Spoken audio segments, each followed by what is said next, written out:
I made it to my office hour on Wednesdays around 2 p.m. So happy you are here with me. If you're watching this later, welcome. Anyhow, today's topic is a necessary one. Today's topic is train your brain.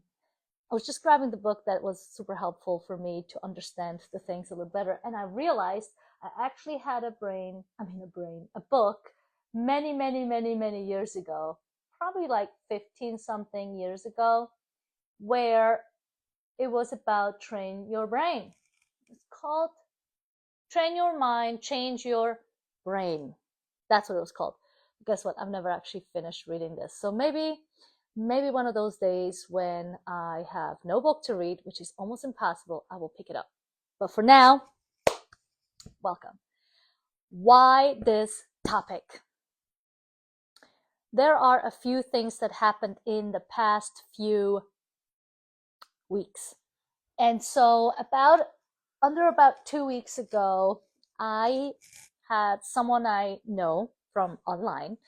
She was sharing a book that she's reading. It's called 24/6. And this title in the book is suggesting to have a detox technological day a week, right? And what are the positive impacts of that? Well, I did not read that book, so I can't tell you anything about the book itself. I did, though, read The Molecule of More, thanks to a friend of mine who also read this book, who I'm going to reach out right after this to see when we're going to talk about this book, probably later today. So, with that said, my word of the year was less. It just came to me sometime in December, and another word connected to the word less is effortless. So effortless just means doing something without effort, right? Without it feels like you have to do something on it. So as I explored on this journey 2025 for the word less and effortless in that same category, in coming across this book 24/6, I had a break last week. And during that break, I really wanted to do that 1 day detox day. And already prior to that week, I was very aware that I'm on a trip. And to take pictures, I could bring a camera with me, separate from my phone, to take pictures. I'm the person who does not like to carry extra stuff. So there goes that idea. So I just had to tell myself, like, okay, just, you can use your phone, even if it's a detox day. But what it did ask me to do, or what I asked myself, is to train my brain. Train my brain to use my phone more consciously and in a way that is supportive, right? Meaning something that I can continue doing even when I'm back from vacation. And so, without having an actual plan, all I knew is I wanted to use my phone less. Almost would sound like mindfulness. But anyway, want to use my phone less. Actually, that's awesome. Mindfulness, use my phone less, mindfulness. Oh my God, this is great. See, this is how your brain can work if you allow it time to actually spit out things that you didn't have. Anyway, back to the theme. So, Sunday, Monday were like normal days. And then Tuesday, which is a week ago, I started to be more aware. I'm a passenger in a car on this trip, and I decided not to touch my phone while I'm driving. Because how often do we, especially as passengers, and I really hope you as a driver, not at all. And I know it's really difficult for some. So that's a side note. So really, how difficult it is. It might not for everyone, to not pick up that phone as a passenger. So I really try to do this. I usually love checking directions. I love to see like, oh, okay, is there another way to go? And all these things, like maybe there is traffic we don't know there is, like all these little things, right? And then all of a sudden, the next thing I know, I'm on Instagram checking things, or on my email responding to things, and then I'm on my phone for 15 minutes. So it started pretty good, right? And still, I'm going strong. I can't check right now, but if you've seen my stories, I shared that I went 69% down last week. If you go to screen time and it shows you what you've done, you can see the usage of each week. And it went down by 69% for last week. That included the 2 days I did 3+ hours. So my average ended up to be an hour and some. So as I'm continuing on this journey, what I really have discovered and what I really want to talk about today is what happens when we do these detoxes. What happens when we change our behaviors and train our brain to react and respond to scenarios in our lives differently, finding different ways to do things. And I want to make a significance between phone use and computer use, because yes, they're all electronics and they fall under the same category, and yet our instant gratification on a phone is much, much, much higher than it is on a computer. I don't know what it is. Maybe it's different for you. I was talking to my intern the other day and she's like, it's the same. Computer, phone, the same thing. So it might not work for everyone, but for me, it is different. I use my computer less and more focused and with more purpose than I do with my phone. So if that is you too, listen up.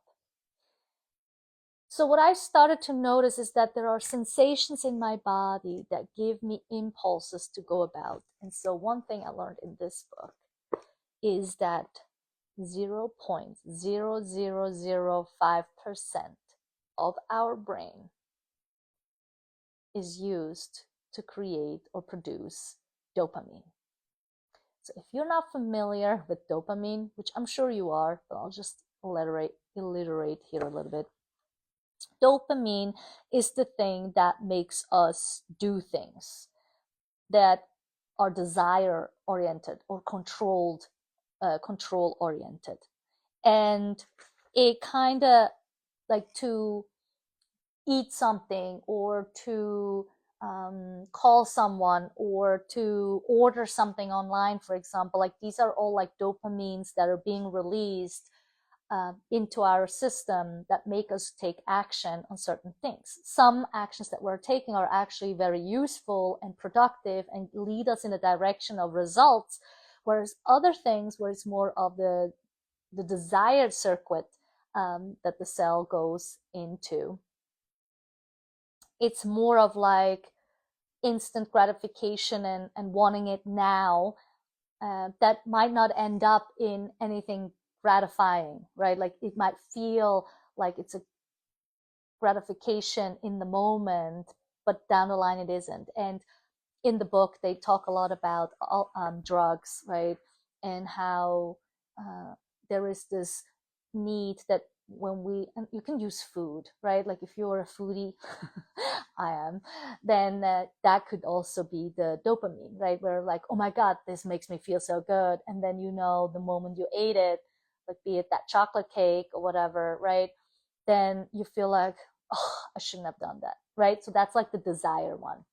The control one would be maybe not so much the cake, but maybe it's like the desire to cook something, and then you can really savor the meal and be more in the present moment. So the control dopamine one is actually leading us to be more in the here and now. So they call it the here and now neurotransmitter, like that piece that makes us in the now, which is endorphins count as that,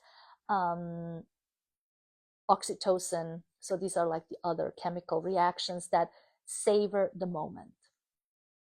So this is just to give you like an overall perspective. Now, in the next few minutes, I just want to share with you on how do we cope with this experience. And it actually leads to that theme of less that I was talking about.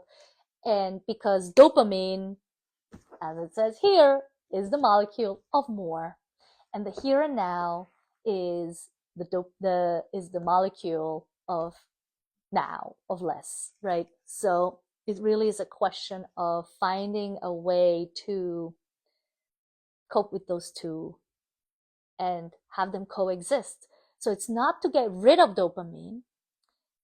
It's more to be aware of when dopamine is coming into our system, when our reactions and responses or whatever we're doing is out of that need to control or desire. And then also remembering when that moment comes to also be in the savoring present moment. So coming back to my phone use, that when I am on my phone, when I am checking out messages or whatever not, that I'm present with what I'm doing and not just blindly having something that I don't want to deal with in another form, right? Be it doing housework or work per se, schoolwork, whatever your thing is, to stray away from that piece. So the real goal is of this train your brain is to be more in control of your own life. Because one thing that really got to me in this little week that I had so far is to recognize that the way we let this phone control our lives, the way we have everything on there, we're so dependent on it. And we are not even recognizing that there are some actions that are controlled, that are actually good actions we're taking, that on the sideline also have more, in my opinion, more of the actions that are not necessary. So by me doing this experiment on myself is to really recognize, am I now doing this out of pleasure and entertainment? Or is there a real purpose on what I'm doing on this phone? And so that really is the exploration that I had, that I'm sharing with you, that I would love for you to explore, and let me know how that goes for you. My intern said a hard no, not doing this. She did say she wants to observe more and pay attention and see how amazed. She was very amazed about the use of her phone and the different apps. And so I'm not going to go into details because that's obviously her story to tell. And excuse me. But what I did recognize is we humans, our brain is very malleable. We are easily directed in different directions, especially when it is connected to pleasure and joy and fun, and not so much when it's beneficial for our well-being.